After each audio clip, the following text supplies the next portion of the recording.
Yes, we have wrapped our independent feature film, Gardener's Planet.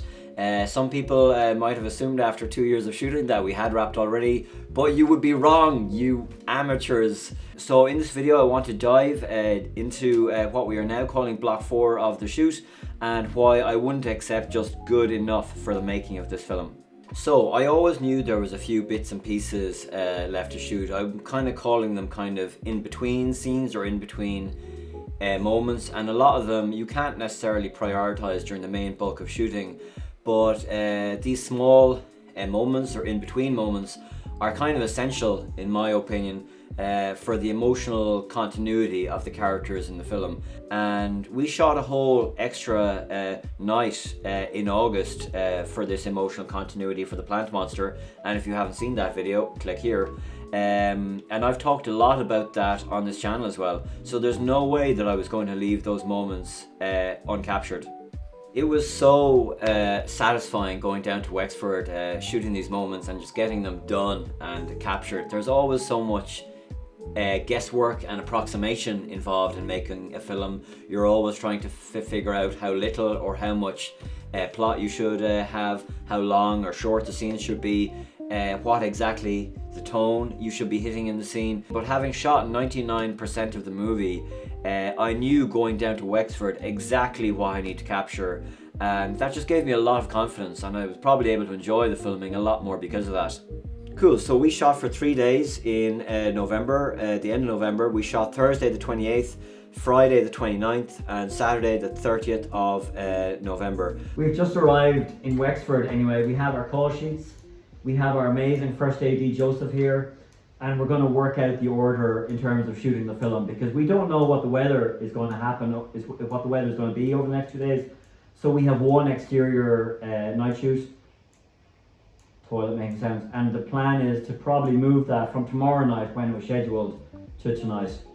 So I often find on day one it's better to just schedule a few small simple scenes at the top of that day. We did that all the way back in 2022 at the start of our very first block of shooting, where we just filmed some shots of Harry, played by our amazing actor Michael Parle, walking down the corridor, and we did that again in block 4 in November, where it was just this time Harry having a bad dream, and it was just a nice simple setup that kind of got everyone on the same page. And after that we did decide to shoot the night exterior that was scheduled for day 2 on day 1, so we moved that from the second day to the first day.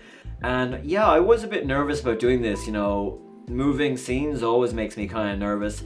And shooting exterior night scenes in the woods definitely makes me nervous.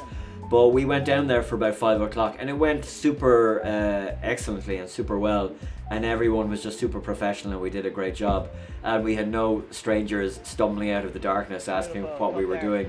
So we have just finished day 1 of our direct-to-video sequel, is it? Or what's this, our Disney? It's the Christmas special. The Christmas special of A Season in Hell. Gardener's Planet, whatever it's called. And how did it go?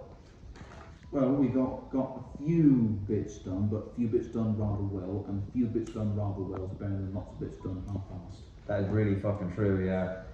Okay, let's have a look at these. Do you know what these costumes are though? Well, I've been told they are crime scene investigation stuff. I've worn the costumes myself in the past. So, Oh, that looks pretty good. I'm just opening them for the first time. One for you. Oh, they've got the COVID masks and everything. It's 2022 all over again. Yeah. Literally 2022 all over again, which is exactly when we started. It comes full circle. Yeah, it comes full circle. So we have these, so we're going to use these tomorrow in one of the scenes. So today went really well. We feel very experienced having done this, you know, having made this film 3 or 4 times already.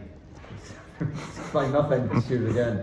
But anyway, yeah, and we'll update you more tomorrow. This thing actually comes with an actual COVID mask. Yeah, it does. It's not a costume, it's an actual COVID mask. Yeah, it's actually a functional mask. Anyway. This is the sort of Halloween costume that'd be applicable for 2020 and 2021. Yeah, absolutely. Well, it says crime scene investigation though, but yeah. I know, but these will protect you. You need to have a costume to wear. Could be a COVID scene investigation. Exactly. Yeah. So anyway, enough about that. We had a really good day today. Started relatively simply, but we got some complex stuff done, and as Joe said, better to do small stuff well rather than do a lot of stuff and mess it up, which we also have experience of. So yeah, very exciting. Hence why this block is also happening. Yeah. It's I keep messing it up, is it? You fucker! Don't tell him that. So the first thing we shot on day 2 was this crime scene moment. Again, just a little moment in between other scenes, and also designed to as kinds of inserts to bulk up a bigger scene. So while we were waiting for the weather to make up its mind what it was doing, we decided to shoot one of the garden scene moments that was supposed to be an exterior, and we changed it to an interior. I think when you're making an independent feature film especially, you have to be flexible, sometimes very flexible, and that was a good use of our time. Let's try one more take where it's like you're forcing yourself to be nice. Okay. Because you know the previous scene you're like going, remember you were saying there's something odd about Brian and Sarah. Now obviously you're acting in the scene, you're playing the presenter, but if we could see a little bit more of fakeness, you were saying in that scene with Connor, well, maybe I don't want to be around happy people. I've just been through a traumatic breakup. No, and then Connor saying, that, yes. Yeah. So try and bring a little bit more of that into it, but just. Okay. Okay, so let's go again. The only thing is, what I was thinking is, when he does the presenting stuff, I like to do that as he would do it. Yeah, I know. Because I think he's always, and it gives when he's on, he's good. So then when he's off, it shows him as contrast. A complete hypochondriac. Yeah. In the case, and it's not really that together at all. But yeah, I see that. I'll try and do what you want. Try and do one. I can see your point. Let's try and do one to see what happens. If it's no good. So after that, anyway, the weather did brighten up, and we were able to shoot, a really cool little moment of Harry down walking on Hookhead. And after shooting the plot stuff, if you want to call it that, really it's more like inserts of the crime scene. It was great to be able to shoot just a little small character moment of Harry walking down by Hookhead. The other reason I really liked it is that it's kind of, I love Bergman. It kind of had a cool kind of Bergman vibe of the kind of lone, solitary guy looking out in the water on the cliffs and just, with this uneasy kind of state of mind that he was in. And after that, anyway, we shot our other major big scene. The two big scenes that we really wanted to shoot were the scene of him arriving into the woods, which we now shot on day 1, and the other major scene that I really felt we needed in this block was Harry walking down the corridor. While you're back there. There's Freddy. Hiya, Fred. King of the lights. Point it back here to me, actually. Freddie has done a great job on the lighting here. He's put one light on this window, one light on this window, and this is a scene. Just knock it back to me there. Oh, sorry, yeah. This is a scene set before a previous scene where we have our main character of Harry Kettle walking down the corridor in suspense. So we've done some really good shots with Michael Parle, and now we're just going to do a POV. And then after that, it must have been about 7 or 8 o'clock, we went back to Feathered and we shot a little character moment again, just one shot that's going in after one scene that we shot in 2022. So it's going to be pretty wild cutting from 2022 to 2024, but there's nothing we can do about it. I don't think it's super noticeable anyway. And it was kind of funny, I remember as well, when just as we were kind of packing up, my memory at least is this guy ran over to us because we were on the main street of Feathered, asking us what we were doing. Not even in an angry way, just a curious way. It's like, what are you doing? So unused to that. And we explained that we're making a film, and he was so happy for us. He immediately offered us free drinks in this bar that he apparently owned just opposite where we were shooting. So it's so funny. You really never know, never know what people are going to say when you tell them that you're making a film. Some people will start to critique the film that you haven't even finished shooting yet. And some people will offer you free alcohol, so yeah, funny. So there wasn't supposed to be day 3. We had only booked the house for 2 days, but because there was no one coming in essentially to the house after us, they very kindly allowed us to essentially add a 3rd day to our schedule. So what we decided to shoot on the 3rd day were these infamous direct-to-camera garden speeches. I think we attempted these in every single block of shooting we did. Block 1, we definitely shot some of them. Block 2, we shot some of them as well. And for some reason, we just couldn't ever get our arms around these, what were very simple scenes. And I really don't know why. I don't know, was it because we just underestimated the subtlety that when we did film it, we didn't do a very good job on it? Or were we too distracted by the bigger things that were going on around those blocks? I suspect it's a bit of both. But anyway, we probably spent more time doing them as well here in Block 4. And having that extra bit of time on this small stuff really paid off in a number of situations. This was a good example of that. I also know as well that, you know, we're literally filming on the hook head. So it was either too overexposed or the wind was too much. But what we did in the end was we put the camera indoors and we just had him standing outdoors, and that came out really well. The other thing that we did pretty much the late morning of day 3 was we actually went back to the woods, and I got so much abuse from everybody for wanting to go back to the woods again, probably because I kept on saying we were finished with the woods, and then every time I said we were finished with the woods, we ended up going back. People were like, how in the world can we possibly need more stuff of the Harry character walking through the woods? But we just needed a very specific thing. But we went down there and we shot just 2 or 3 shots.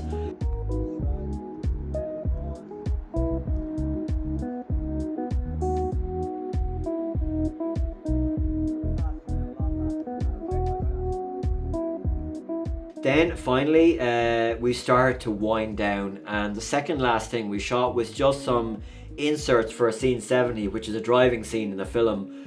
And then the very last thing I shot was just a couple of shots of the house. It has a lot of character, it looks good on camera, it's imposing, it sits against the sky, there's nothing behind it, just a really nice beautiful sky.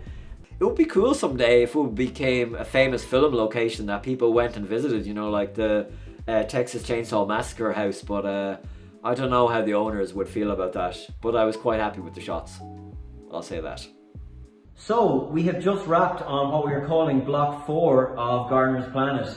It must be strange to hear that, seeing as I've done some videos on VFX and on editing. It seems strange now to be doing a video on filming, but that's what we have done over the last 2 days. We came down to Wexford for 2 days just to capture some in-between moments. We have some fantastic characters in the movie, and we wanted to ensure that we got those moments in between the scenes of dialogue, that while the story is moving forward, we're not losing track of the character, Harry Kettle. He's a fantastic character, and we want to ensure that he remains front and centre of the movie. So that's what this block was about, over just the 2 days, ensuring that we got those character moments in between the bigger action moments or dialogue moments, that we got a continuity of Michael's emotions from those scenes. So to ensure A, that the character feels harmonious with the action, and B, that the character's emotions aren't getting lost as we go from scene to scene.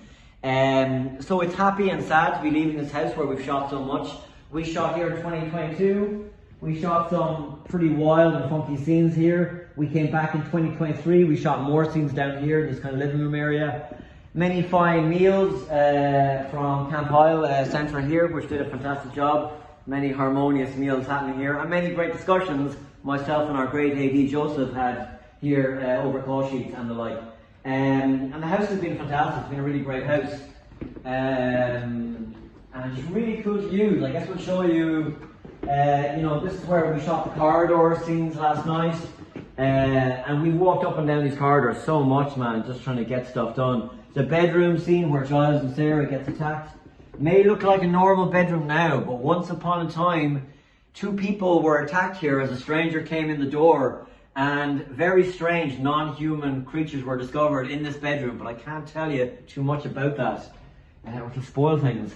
And we had a fantastic little office set up here, and this is where I would kind of come in the evenings after shooting. Very important to edit what you're filming, just to ensure that you're on the right track. and many stressful and happy evenings here, looking at footage, seeing what was working, seeing what wasn't working, and then the stuff that wasn't working, we would come back here in another block from 2023 last summer to the pickups over the last 2 days. So in conclusion, the last 2 days have gone really, really well. I'm so grateful to our fantastic cast and crew who've just really stuck with the project, have done a fantastic job, and really I would have gone nowhere without them. So sad to leave, because lots of fun and memories here, and there was a couple of members of our crew sad to leave, and some members of our cast who I think were very happy to leave. But overall, satisfied leaving, knowing that we have great footage in the bag, and really excited just to share it with you guys. And then that was it. We were done on Block 4, and that was a wrap on Gardener's Planet. What an epic, epic, epic shoot. Wow, oh my god. I don't know why I was so persistent in getting it done and not giving up. And believe me, there was so many moments where I could have given up. If I had to name one thing of why I didn't give up, it would probably be, our amazing, amazing, amazing cast who can just not be praised enough. Who just gave so much every single day, even when they were feeling sick and tired and they were out in the rain and the mud. They never flagged, and they just gave it their all. And I really felt a responsibility just to get those amazing performances on the timeline, edited, and now into the film. If I had to name another reason of why I didn't give up on it, it would be, of course, because I would have felt I was giving up on myself and my dream and what I believe in. Do you know what I mean? And I've always had the mantra that it's better to finish something, even imperfectly, but that if you start something, you have to finish it. And that mantra has kind of served me well over the years of making various films and projects. But I think I can say on this film, I took it a step further, where I not just finished it, but I also was very determined to finish it to a very high standard. So I'll be back in another video talking about all these things. But in the meantime, thank you for watching this. Have a great Christmas as well, because we're not going to make another video, I guess, this side of 2024. So we'll see you in 2025 for a lot more exciting stuff. 2025 is going to be very exciting for this movie. And have a great Christmas, and chat to you soon.